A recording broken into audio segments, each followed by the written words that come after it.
बोधाय शिष्य संतापहारिणे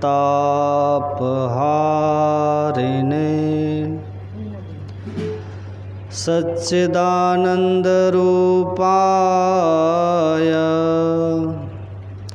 रामाय गुरुवे नमः।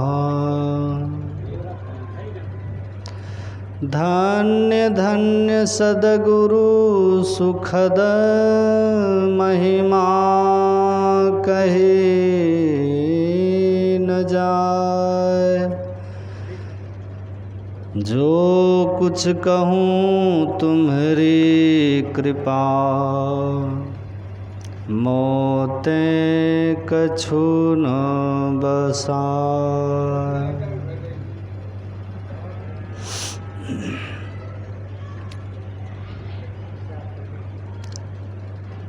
मंचस्थ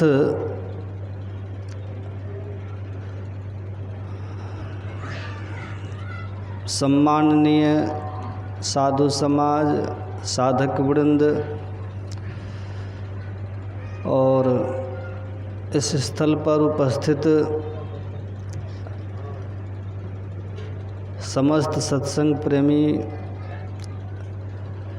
महानुभावों, परम आदरणीय सज्जन वृंद, धर्मशिला पूजनीय माताओं एवं धर्मशिला बहनों, सबों के पाद पद्मों में मेरा नमन।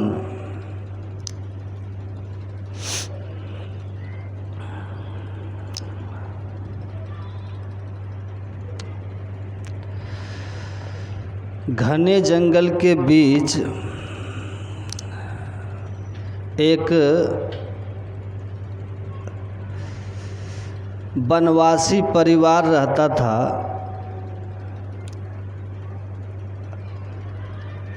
और उसको आईना के संबंध में, दर्पण के संबंध में कुछ भी ज्ञान नहीं था। इसलिए वे अपने चेहरे से भी परिचित नहीं थे।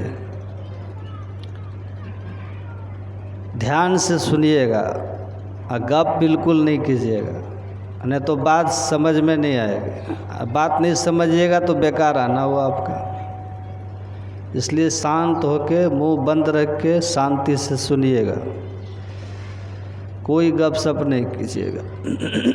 पंडाल छोटा है, आप लोगों की संख्या ज़्यादा है, लेकिन जगह बहुत है, इसलिए घबराने की ज़रूरत नहीं है। और जो पीछे आएंगे वो पीछे ही बैठ जाएंगे, बीच में इधर कोई नहीं आइएगा, कहीं भी बैठ जाइएगा किसी तरह से। और थोड़ा दूरी बना बना के बैठिएगा। अभी कोरोना का समय है ना, तो थोड़ा एडजस्ट करना होगा आपको। यद्यपि हमको कई लोग बोले कि बाबा कोरोना का समय है, सत्संग प्रचार कम कर दीजिए। तो हम बहुत कम कर दिए हैं। बहुत लोग जिद करते हैं तो फिर मैं आ जाता हूँ। तो आप लोग आए हैं सत्संग में, तो आप लोग शांति पूर्वक सुनिएगा। जैसे हो जगह बैठ जाइए, दूरी बना बना करके। बहुत जगह है, देखिए उधर भी जगह है, घबराने की ज़रूरत नहीं है। तो मैं कह रहा था कि वो वनवासी परिवार को कभी आईने का अनुभव नहीं हुआ था, इसलिए वो अपने चेहरे से भी वो परिचित नहीं थे। एक बार उस परिवार में जो पुरुष थे, युवक थे, उनको संयोग से आईने का एक टुकड़ा मिला। आईने के टुकड़े में उसने पहली बार अपने चेहरे को देखा। उस चेहरे को देखकर उसे लगा कि ये हमारा कोई पूर्वज है, ठीक है, जो इस आईने में है। तो वो खुद को नहीं समझा कि मैं ही हूँ आईने में। तो उस टुकड़े से वो बात करता था, कुछ कुछ बोलता था, हंसता था, मुस्कुराता था।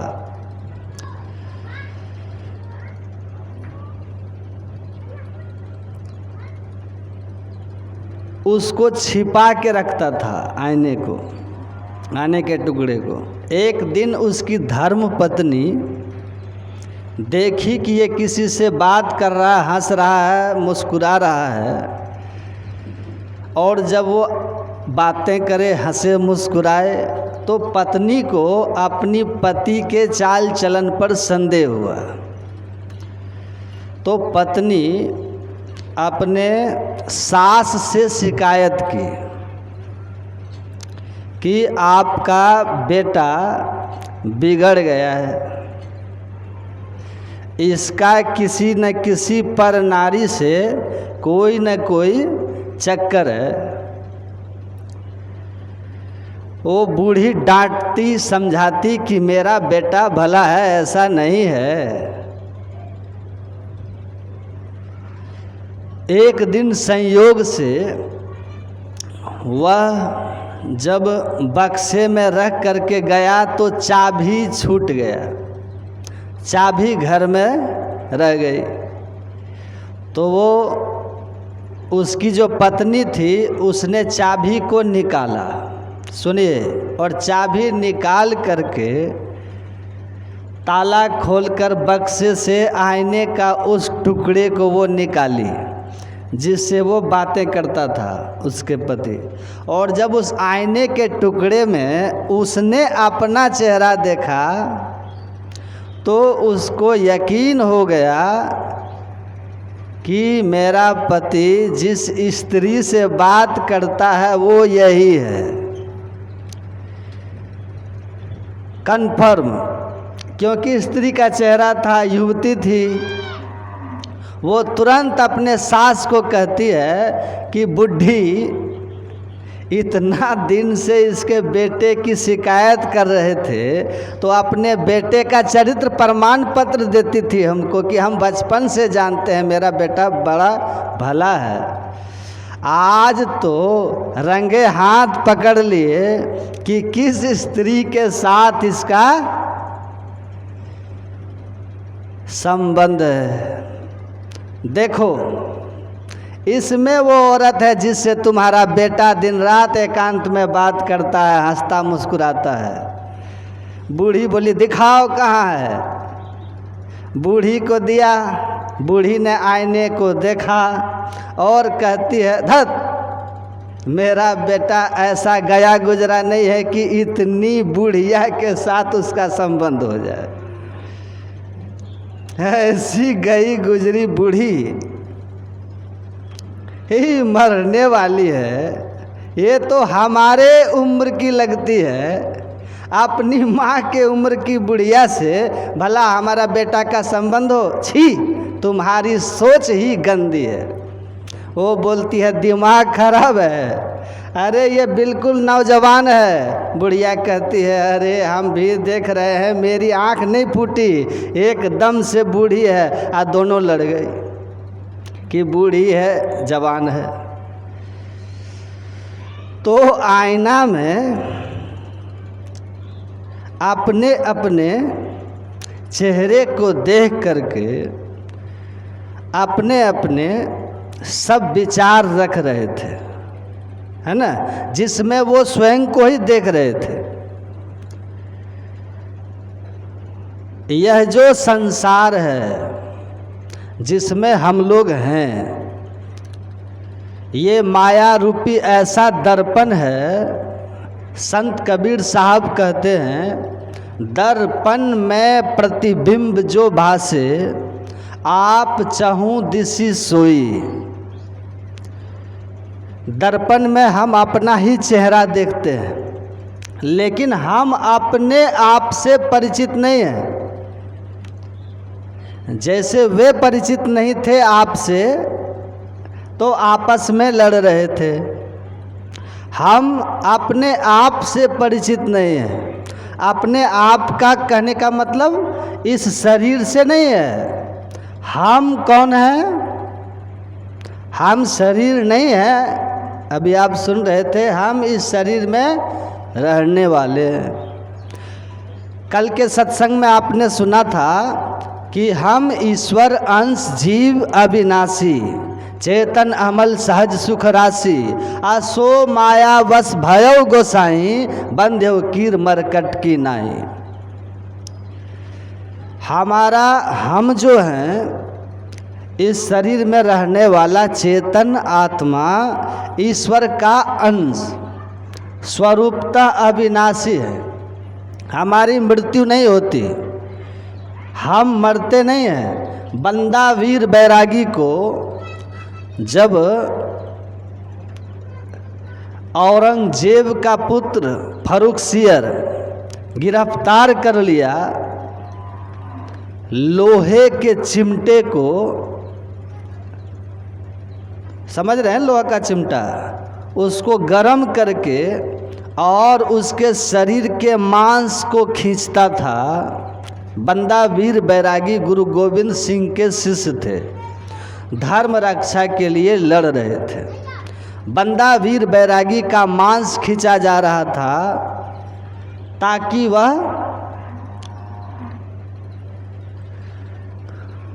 वो अपना विचार बदले। जब उनका मांस खींच रहा था तो बंदा वीर बैरागी क्या करते थे? मुस्कुराते थे। वो मुस्कुराते थे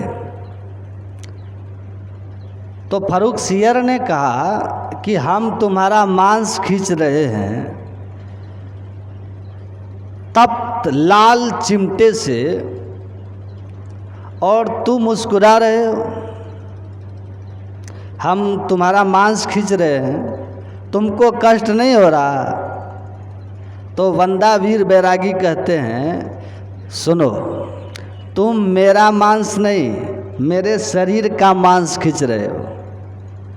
मेरे शरीर का मांस खींच रहे हो, मेरा नहीं। मैं कौन हूँ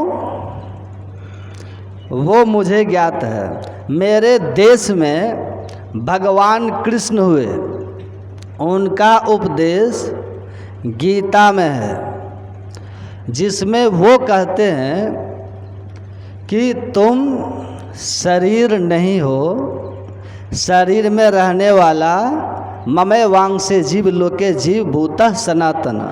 मेरा सनातन अंश जब शरीर और संसार में होता है तो मेरा सनातन अंश शरीर में जीव कहलाता है। क्या कहलाता है? जीव। इस शरीर में रहने वाला जो ज्ञानमय पदार्थ है वो जीव है, वो ईश्वर का अंश है। उसके निकल जाने के बाद आँख कान सब वही होता है, लेकिन आप न देखते हैं, न सुनते हैं, न बोलते हैं, न हिलते हैं, न डुलते हैं। अभी एक छोटा सा कांटा अगर चुभ जाए या शरीर पर एक चींटी भी अगर चढ़ जाए तो उसके भी चढ़ जाने का हमें अनुभव होता है। लेकिन उस ज्ञानमय तत्व का इस शरीर से निकल जाने के बाद उस चेतन सत्ता शक्ति ईश्वर अंश जीव अविनाशी जब इस शरीर का त्याग कर देता है तो यही शरीर है। आँख नाक मुंह हाथ पैर सब वही है। इसको जला दिया जाता है लेकिन उफ तक नहीं करता, क्योंकि इस शरीर में सुख दुख को अनुभव करने वाला शरीर से निकल जाता है।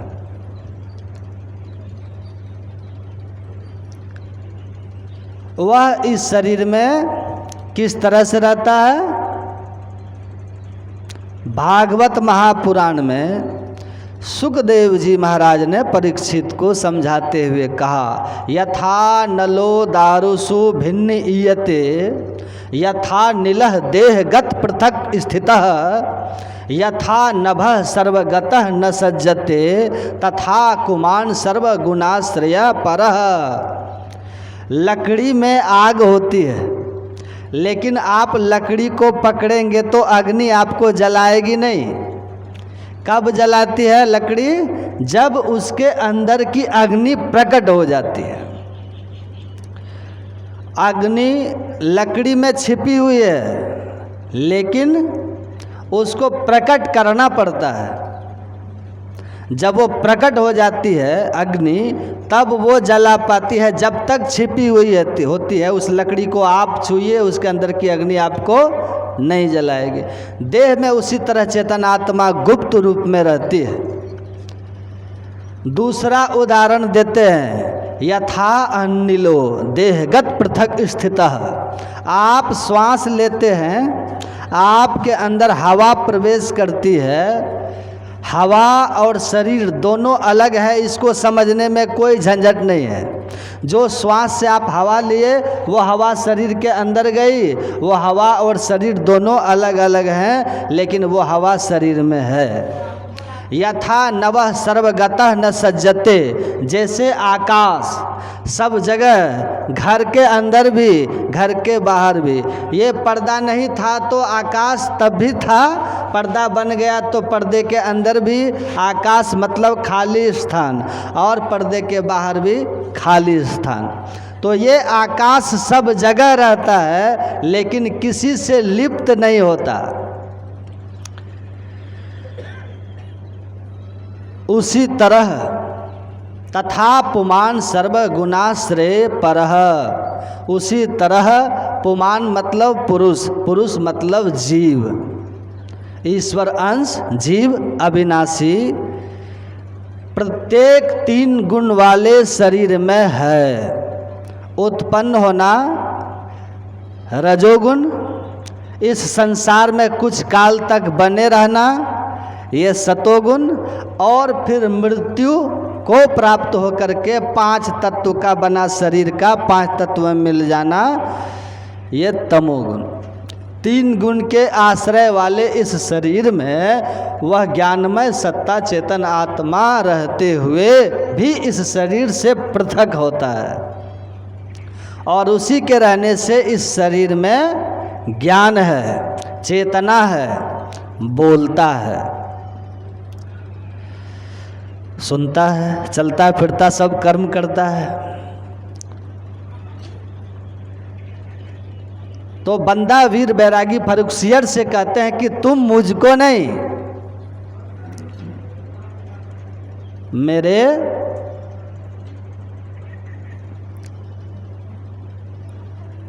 शरीर को खींच रहे हो, नोच रहे हो। आप लोग सो नहीं ना रहे हैं? सो रहे हैं क्या? यहाँ है कि नहीं है? यहीं रहिएगा और इधर उधर नहीं जाइएगा। मन से, मन को भी यहीं बिठा कर रखिएगा और तन को भी यहीं बिठा कर रखिए कि आप मुझे नहीं, मेरे शरीर को खींच रहे हैं, बंदा वीर बैरागी ने कहा। और मैं जानता हूँ कि जो मैं हूँ, नैनन छिन्दन्ति शस्त्राणि नैनन दहति पावकः न चैनम क्लेदयन्त्यापो नैनं शोष्यति मारुतः। हमको न हवा सुखा सकती है, न पानी भिंगा सकता है, न अग्नि जला सकती है, न दुनिया की किसी अस्त्र शस्त्र से हमको काटा जा सकता है, क्योंकि मैं तो ईश्वर अंश जीव अविनाशी, मैं अविनाशी हूँ, मैं अविनाशी हूँ। तो तुम्हारा अस्त्र शस्त्र मुझे नहीं काट सकता। जिसको तुम काट रहे हो, जिसको तुम नोच रहे हो, वो मेरा शरीर है। और मैं ये ज्ञान गीता का केवल पढ़ा ही नहीं हूँ, केवल सुना ही नहीं हूँ, अपने गुरु गोविंद सिंह जी महाराज की बताई सदयुक्ति से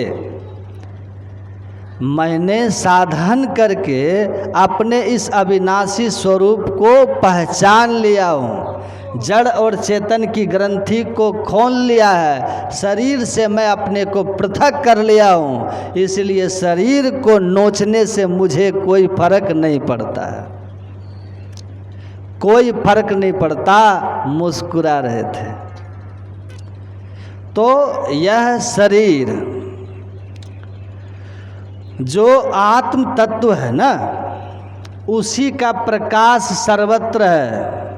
माया में वही अनेक रूपों में दिखता है। इस विषय पर माया किसको कहते हैं, यही पाठ हुआ है, अभी आप सुने। माया क्या है? माया की बहुत सी परिभाषा दी गई है। एक सीधा परिभाषा ये है, जो न हो फिर भी हो। रजत सीप महभास जिमी, जथा भानु करवारी, यद्यपि मृषा तिहु काल मह, ब्रह्म न सकै कोई टारी। यही विधि जग हरि आश्रित रहई, यद्यपि मृषा देत दुख अहई। यह संसार माया है, ये शरीर माया है। माया का अर्थ जो नहीं है। पहला अर्थ समझिए, जो नहीं है फिर भी होने जैसा जिसका अनुभूति होता है नहीं, फिर भी होने जैसा। इसके वेदांत में 3 उदाहरण दिए गए हैं। शांति से सुनिए, ब्रह्म ज्ञान की बात है। पहला उदाहरण सुनिएगा। ईसा मसीह के एक शिष्य की कथा आती है। वो एक राजकुमार होते हैं जो कि राज परिवार से भगवान बुद्ध की तरह गृह त्याग करते हैं। ज्ञान होता है उनको, तो अपने समाज की ओर वो लौटते हैं ज्ञान का प्रचार करने के लिए। तो जब समाज में आते हैं ना, तो उनके कई मित्र हैं जो उनसे कहते हैं कि गृह त्याग करके आप वन गए, तो वन में आपने क्या क्या पाया? आपने क्या पाया? ईश्वर को। तो वो शिष्य कहता है कि मैंने पाया कुछ नहीं, केवल खोया है। पाने जैसी कोई बात ही नहीं थी, खोने वाली बात है। तो उनके मित्रों ने कहा, ओह, हमें लगा तुम बन गए तो तुमको ईश्वर मिल गए, गॉड मिल गए, तो तुम बड़े प्रसन्न हो। तो इसका मतलब कि बन जाना तुम्हारी भूल थी। राजपाट परिवार खोने का तुम्हें गम है कि राजपाट खो दिए? कहा, मैंने ऐसा तो नहीं कहा कि मैंने राजपाट खोया है, परिवार खोया है। तो कहा, तब क्या खोया? राजपाट परिवार नहीं खोया, तो बन जाकर के पाया कुछ नहीं, खोया केवल। तो क्या खोया तुमने? तो वो कहता है, I have lost dream, duality and ignorance. माया का 4 रूप से वर्णन किया जाता है। ये चारों यही है। पहला, माया किसको कहते हैं? जो नहीं है। निरुपम नित्य निरंसकत खंडे मई चिति सर्व विकल्पनादि शून्य, घटियति जगदीश जीव भेदम तो अघटित घटना पटी यसी माया। जगत गुरु शंकराचार्य जी महाराज कहते हैं कि जो न होते हुए भी होने जैसा आपके जीवन में प्रभाव डाल देता हो, जो घटना न घटी हो फिर भी उस घटना के घट जाने जैसा आपके जीवन में सुख दुख का अनुभव हो गया हो, उसको माया कहते हैं। अब पहली बात क्या है? ड्रीम, स्वप्न। आप स्वप्न देख रहे होते हैं, तो जो कुछ भी स्वप्न में देखते हैं अच्छा और बुरा, उसका प्रभाव आप पर पड़ रहा होता है कि नहीं? अच्छे स्वप्न आपको सुख दे रहे होते हैं, बुरे स्वप्न आपको दुख दे रहे होते हैं। स्वप्न देखने वाला भी आप ही होते हैं। जैसे जागृत में आप खुशखबरी से सुखी और बुरी खबर से दुखी हो जाते हो, मन से आप सुख और मान से सुख और अपमान से दुख अनुभव करते हैं, वैसे स्वप्न देखने वाला भी आप ही होते हैं। और स्वप्न में मान सम्मान से सुख और अपमान से दुख का अनुभव करने वाले भी आप होते हैं। लेकिन स्वप्न में जो कुछ भी होता है उसका संबंध आप वह वास्तव में सत्य नहीं होता है। जगने से पहले और जागने के बाद उसकी स्थिति नहीं रहती जो स्वप्न है। लेकिन जब तक आप स्वप्नावस्था में रहते हैं तब तक वो आपको बिल्कुल सत प्रतीत होता है और आपको सुख और दुख का अनुभव भी कराता है। और कभी कभी तो आप इतने डरते हैं कि चिल्ला भी देते हैं, वास्तविक लगता है। एक राजा स्वप्न देख रहे थे, एक राजा स्वप्न देख रहे थे कि वो पलंग पर पड़े हुए हैं। नवयुवक राजा थे, विवाह के 2 वर्ष हुए थे, अभी तक कोई संतान उनको नहीं थी, रानी गर्भवती थी और वो सोए हुए थे राजा पलंग पर। और स्वप्न में देख रहे थे कि मैं 5 पुत्रों का पिता हूँ और 5 के साथ खेल रहा हूँ। 5 मेरे चारों तरफ हैं, कोई पीठ पर चढ़ रहा है, कोई इधर कूद रहा है और सबके साथ वो खेल रहे हैं स्वप्न में। और 5 पुत्रों के साथ आनंद उत्सव मना रहे हैं राजा। पहले होता था, लोग कहते थे कि धन और संतान से किसी का पेट नहीं भरता, लेकिन अब लोगों का पेट तो संतान से भर गया है। नहीं भर गया ना, हम 2 हमारे 2, और कहीं कहीं तो पहला संतान पुत्र हुआ तो हम 2 हमारे 1, हमारे 1। याद रखिएगा, ये हम 2 हमारे 2, हम 2 हमारे 1 या केवल हम ही 2, आप कुछ भी हो जाइए, लेकिन याद रखिएगा कि माया के अंदर जब भी रहिएगा तब तक खटपट चलता रहेगा, खटपट चलता ही रहेगा। इस बात को जान लीजिए, ये खटपट खत्म नहीं होगा, 2 में भी खटपट रहेगा। लेकिन जिनके अंदर जितना ही माया की कामना, माया मतलब संसार सुख, धन वैभव पद प्रतिष्ठा अहंकार की तृप्ति, ये जितना प्रबल रहेगा आप में, हम 2 में भी भिड़ान रहेगा, है कि नहीं। सुखी होना अगर है तो आपको एक को पकड़ना होगा, मायापति को पकड़ना होगा। जो माया सब जगह ही नचावा, जासी चरित लखी काहू न पावा, सो प्रभु भ्रूर बिलास खगराया, खगराजा नाच नटी इव सहित समाजा।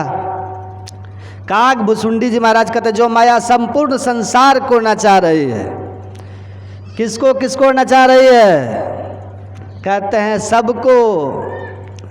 कल आप सुन रहे थे, जग पेखन तुम देखन हारे, विधि हरि शंभु नचावन हारे, सोई न जाने ही मरम तुम्हारे, ब्रह्मा विष्णु महेश को भी नचाती है ये माया, तो और किसको नहीं नचाएगी।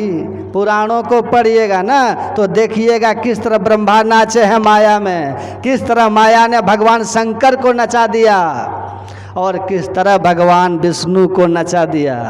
सबकी कथाएं हैं, कहना उचित नहीं लगता मुझे, क्योंकि लोगों की वहाँ श्रद्धाएं हैं।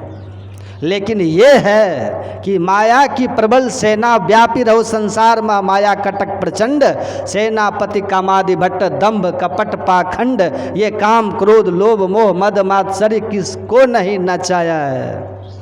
जब तक मायापति परम पिता परमात्मा से आपका साक्षात्कार नहीं हो जाएगा तब तक ये माया आपको नाना नाच नचावे माया, ये नाना नाच नचाएगी आपको। त्रिगुण फांस लिए कर डोले बोले मधुरी बानी, माया महाठगनी हम जानी, घर को तज के मठिया छाए, नारी तजी को चेरी, बेटा तज के चेला किन्हा तहुमति माया घेरी। ये माया बहुत प्रबला है। तो मैं कह रहा था कि राजा स्वप्न देख रहे हैं। माया किसको कहते हैं? का पहली बात है स्वप्न। स्वप्न से उदाहरण दिया कि स्वप्न देख रहे थे राजा कि 5 पुत्रों के साथ मैं खेल रहा हूँ, मैं हंस रहा हूँ, मैं आनंद ले रहा हूँ मैं। तभी दासी आती है उछलती कूदती और राजा को हिला करके कहती है, उठिए राजन उठिए, उठिए उठिए, खुशखबरी है, आपकी रानी ने आपके पुत्र को जन्म दिया है, आप आज से पिता हो गए हैं, आपको पुत्र हुआ है, इस वंश को पुत्राधिकारी मिल गया है, इस उत्तराधिकारी मिल गया, इसलिए दान दक्षिणा दीजिए। खुशखबरी का राजा दासी का एकाग्र होकर के मुंह देख रहे हैं राजा रानी को। दासी करिए महाराज, पुत्र हुआ, राजकुमार हुआ, आपको कुछ तो दान कीजिए, उठिए उठिए चलिए, आप इस तरह अवाक मुझे क्या देख रहे हैं, पुत्र होने की क्या आपको खुशी नहीं है? तो राजा कहते हैं, हे दासी, मैं सोच रहा हूँ कि अभी जो 5 पुत्रों के साथ मैं खेल रहा था, जो 5 पुत्र हमसे छीने चले गए, उन 5 पुत्रों के खो जाने का, छूट जाने का, अलग हो जाने का शोक मनाऊं कि एक पुत्र जो अभी होने का समाचार मिल रहा है इसका खुशी मनाऊं, क्योंकि वे 5 तो अभी थे और जैसे तुम कह रही हो पुत्र हुआ, वैसे उनके साथ उस वैसा बिल्कुल हूबहू 5 पुत्रों के साथ मुझे आनंद आ रहा था, बिल्कुल ऐसे ही। सुनिए ध्यान से, तो 5 पुत्र जैसे स्वप्न थे, यह पुत्र भी वैसे महापुरुष कहते हैं स्वप्न है। एक दिन ये स्वप्न भी आपका टूटेगा। किसी का तो जीते जी टूट जाता है, बाकी शरीर त्याग के तो सबको टूटता है। इससे पहले कि संसार आपको त्याग दे, आप संसार को मन से त्याग दीजिए। सहजो भज हरि नाम को, तजो जगत सोने, अपनी तो कोई है नहीं अपनी सगी न देह, यही कहे गुरुदेव जो, यही पुकारे संत, सहजो तजिया जगत को तो ही तजेगा अंत। गुरु महाराज कहते हैं, ना भाई वो जग काहू को कितनों को वो अपनों कियो। एक आदमी गया अपने गधे का दवाई लेने, क्योंकि उसका गधा बीमार था, तो कहा कि महाराज हमारे गधे को फीवर हो गया। तो डॉक्टर बड़ी बड़ी गोली दिए और बोले जाओ गधे को खिला देना, ठीक हो जाएगा। तो कहा कि गधा को हम खिलाएंगे, गधा इतना आसानी से दवाई नहीं खा लेता है, खिलाने का भी टेक्निक कुछ बताइए डॉक्टर साहब, क्योंकि वो गधा है ना। तो कहा कि ठीक है, ऐसा करना, दवाई को बुक लेना, एक पाइप लेना, पाइप में दवाई को रख देना और पाइप का मुंह गधा के मुंह में डाल देना और एक पाइप का मुंह अपनी तरफ रख के जोर से फूंक मार देना, वो गधा के मुंह में सारी दवाई अपने आप घुस जाएगी, चला जाएगा पेट में, घोंट जाएगा। कहा कि हाँ ये आपका तरीका सही है। वो पाइप लिया, घर पहुंचा, दवाई को ठीक से बुक लिया, पाइप के मुंह पर रख दिया और इधर से पाइप अपने मुंह में सटाया और सटा करके थोड़ा लंबा सांस खींचा कि कस के मारेंगे, फूंक गधा के पेट में जाएगा। और वो तो गधा के मुंह में घुसा दिया था पाइप। अब ये फूंक मारने के लिए अभी सांस खींच ही रहा था कि जोर से गधा को छींक पहले ही आ गई। अब ये क्या फूंक मारता, गधे फूंक पहले मार दिया, अब सारी दवाई इसके अंदर घुस गई। अब बीमार, दवाई की जरूरत गधे को थी, दवाई इसके पेट में आ गई, बेचारा खुद बीमार पड़ गया। तो ये सहजो बाई कहती है कि याद रखो, संसार की गहरी आसक्ति रखे हो, एक दिन ये संसार तुमको लात मारेगा। ना भय जग काहू को, एक दिन तो छूट ही जाएगा। अगर छूटेगा जमराज की मार से तो बहुत दुख होगा, और अपने आप त्याग दोगे तो कोई दुख नहीं होगा। ये गमछा हमसे छीने तो हमको तकलीफ होगी ना, लेकिन हम स्वेच्छा से किसी को दे दें तो हमको बड़ा आनंद आएगा। उसी तरह संसार की ये समस्त संसार जो सदा साथ रहने वाला नहीं है, छूटने वाला है, सब माया है। गो गोचर जहाँ लग मन जाई सो सब माया जानो भाई। मन सहित हमारी समस्त इंद्रियां, आँख से ती जो देखिए सो तो आलम फना है रे। आँख से जो देखते हैं ये नाशवान जगत है, सब नाश होने वाला है। कानों से जो सुनिए सो तो जैसे कहानी है रे। इस बोलते को जो उलटी देखे सोई आरिफ सोई ज्ञानी है रे। यारी कहे हम बूझी देखा बाकी सब नादानी है रे। ये बोलने वाला ब्रह्म है राम प्यारा, केवल यही चेतन आत्मा ईश्वर अंश सत्य है, ईश्वर सत्य है। उसके बाद ये संपूर्ण जगत जो कुछ देखने सुनने में आता है, छूने में आता है, मन जिन जिन चीज़ों की कल्पनाएं करता है, सब माया है। भगवान राम ने कहा। तो पहली बात है स्वप्न। स्वप्न में आप जो देखते हैं ना, जागने पर वो मिथ्या हो जाता है। वैसे ही जो चीज़ आप संसार का इंद्रियों के द्वारा अनुभव करते हैं, ये सब के सब स्वप्न की तरह है, माया स्वप्न की तरह है। होता नहीं स्वप्न में जो कुछ देखते हैं, लेकिन उसका प्रभाव बिल्कुल सत सत अनुभव आपको होता है। जगने पर मिथ्या आपके लिए हो जाता है। सूरदास जी महाराज कहते हैं, सपने माही नारी को ब्रह्मयो, बालक कहीं हेरायो।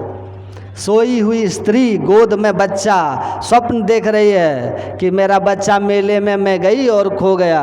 कितनी बेचैन है वो माँ जिसका पुत्र खो गया हो। अबोध वो आप अनुभव कर सकते हैं, बहुत बेचैन है। लेकिन तभी उसको कोई जगा दिया, वो जाग गई। तो बच्चा खोने का उसको कहीं कोई गम होगा? जागी लखियो ज्यों का त्यों है, ना कहीं गयो ना आयो। जागती है तो देखती है बच्चा तो हमारी गोद में है, कहीं आया गया ही नहीं। सूरदास जब यह मति आई, मन ही मन मुस्कायो, कहीं न जाइया सुखी महिमा जो गूंगे गढ़ खायो। दूसरी बात वो कहते हैं, माया क्या है? स्वप्न की तरह है, न होते हुए भी होने जैसा है। ये संसार वास्तव में नहीं है, लेकिन हम मोह निशा सब सोवनिहारा, देखिए सपन अनेक प्रकारा। हम मोह की रात्रि में है, अज्ञानता में पड़े हुए हैं, इसलिए ये संसार हमको सत प्रतीत होता है, जो वास्तव में नहीं है। दूसरी उदाहरण उन्होंने दिया, आप अंधकार में रस्सी को देखते हैं ना, देखे है ना, अंधेरे में रस्सी को देख करके सांप के होने का भ्रम होता है कि नहीं? और डर जाते हैं कि नहीं? सांप है, डर जाते हैं। एक गुरुजी का एक शिष्य था, गुरुजी को आकर कहा, गुरुजी ने कहा जाओ ये पुस्तक हमारे कमरे में रख दो। वो गया कमरे में रखने, तो भागा लौट करके वहाँ से तेजी से, अंधेरा था ना, थर थर काँप रहा है शिष्य। गुरुजी ने कहा क्या हुआ? कहा कि जान बच गई गुरुदेव, बहुत बड़ा सांप आपके गेट पर ही है, जान बच गई। गुरुजी ने कहा कि अच्छा जाओ सांप को भगा दो। कहा कि सांप भगाने का मंत्र बता दीजिए। तो कहा कि जाओ ये मंत्र पढ़ना, सांप भाग जाएगा। ये गया, जाकर के मंत्र पढ़ना शुरू किया, लेकिन सांप भागा ही नहीं। लौट के फिर आया, लौट के आया और कहा गुरुजी सांप भाग नहीं रहा है, भाग नहीं रहा। कहा अच्छा डंडा से हिलाओ भागेगा। डंडा लेके गया, उसको दूर से हिला डुला करे, हिल डुल के रह जाए, लेकिन भागे नहीं। कहा लगता है मेढक खा लिया है, भाग भी नहीं रहा है, भाग भी नहीं रहा डंडे से।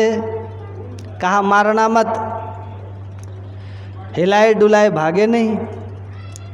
कहा कि डंडा से हिलाने डुलाने पर भी नहीं भागता, मंत्र से भी नहीं भागता।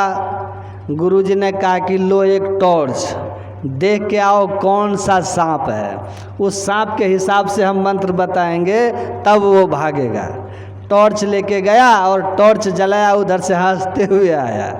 गुरुजी ने पूछा कौन सा सांप था? कहा धौ रस्सी है, रस्सी है मोटी सी। तो रस्सी सांप थी? रस्सी सांप तो नहीं था। लेकिन अंधकार के कारण रस्सी में सांप का भ्रम हुआ था। गोस्वामी जी कहते हैं, रजत सीप माँ भास जिमि जथा भानुकर बारी, यद्यपि मृषा तिहु काल में भ्रम न सके कोई टारी, यही विधि जग हरि आश्रित रहे।